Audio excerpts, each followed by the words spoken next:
The scorching summer heat hung heavy over the busy streets of London. The sun glared down on impatient drivers honking their horns, their faces tight with frustration. Pedestrians hurried past, eager to escape the heat. But amidst the chaos, there she was, a little girl standing quietly at the corner of a bustling pedestrian crossing. In her small hands, she clutched a homemade cardboard sign, the words scrawled in bold, colorful letters, "A plastic-free future." Emma Watson sat in the back seat of her car, her gaze drifting to the girl through the window. Something about the child's determination struck a chord deep within her. She watched as Emily stood firm, her face set with unwavering resolve. Emma glanced away for a moment, but when she looked back, the girl was still there, standing strong, undeterred. A strange feeling stirred inside Emma. Who was this little girl? And why was she standing here alone? Before she could think twice, Emma opened the car door and stepped out onto the sidewalk. Emma approached the girl, who wiped sweat from her forehead with the back of her hand. When she saw Emma standing in front of her, a flicker of hope lit up her eyes. Emma knelt down with a warm smile. "Hey there, sweetheart. What are you doing here all alone?" Emily's grip on the sign tightened. Her voice was steady, filled with quiet determination. "I'm trying to tell people about plastic waste," she said. "It's hurting the animals in the ocean. But no one listens." Emma felt a pang of sadness as she glanced at the cardboard sign again, its edges worn from the heat. "Are you doing this all by yourself?" Emily nodded, her small shoulders lifting in a shrug. "My mom helps me," she said softly. "But most people think I'm just a kid." Emma sighed, sitting beside her on the curb. She knew how hard it was to get people to listen, especially when you're young. But Emily had something special. "You know," Emma said, "sometimes it takes just one voice to start something big." Emily's eyes widened slightly. Emma decided to meet Emily's mother. They walked together to a small, cozy house a few streets away. The living room was filled with colorful paintings of animals and oceans.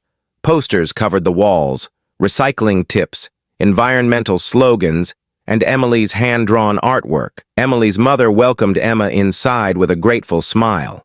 "Emily has loved nature since she was little," she said, gently running her fingers over a drawing pinned to the fridge. "She talks about saving the planet every day, but it's hard when people don't take her seriously." Emma looked at Emily, who sat quietly, her hands folded in her lap. "And what about school?" Emma asked. Emily's mother hesitated before speaking. "Sometimes the other kids laugh at her," she admitted, "or ignore her completely." Emma's heart ached for the little girl sitting beside her, but Emily only shrugged. "It doesn't matter," Emily whispered. "I know what I'm fighting for." Emma smiled. She could see it, the unwavering strength behind those young eyes. Emma knew she had to do something. That afternoon, she took a photo of Emily holding her sign, standing proudly in front of their house. She posted it to her millions of followers with the caption, "Sometimes the biggest changes come from the smallest voices." The response was overwhelming. Within hours, Emily's story spread across social media. Strangers praised her determination, local news stations picked up the story, and Emily's classmates began looking at her differently. "I think they finally understand," Emily whispered to Emma the next day at school. Emma squeezed her hand. This is just the beginning, but not everyone was supportive. Plastic manufacturers dismissed Emily's campaign, claiming she was just a child. Negative comments flooded social media, some mocking her, others telling her to stop wasting her time. One evening, Emily sat on her bed, scrolling through the harsh words. Emma noticed the tears brimming in her eyes and sat down beside her. "Hey, you're not alone in this," Emma said softly. "Every great change comes with challenges. The important thing is to keep going." Emily wiped her tears and nodded. She picked up her sign and whispered, "I won't give up." A month later, Emma and Emily were invited to a major environmental event. Hundreds of people filled the room as Emily stood on stage, clutching the microphone with both hands.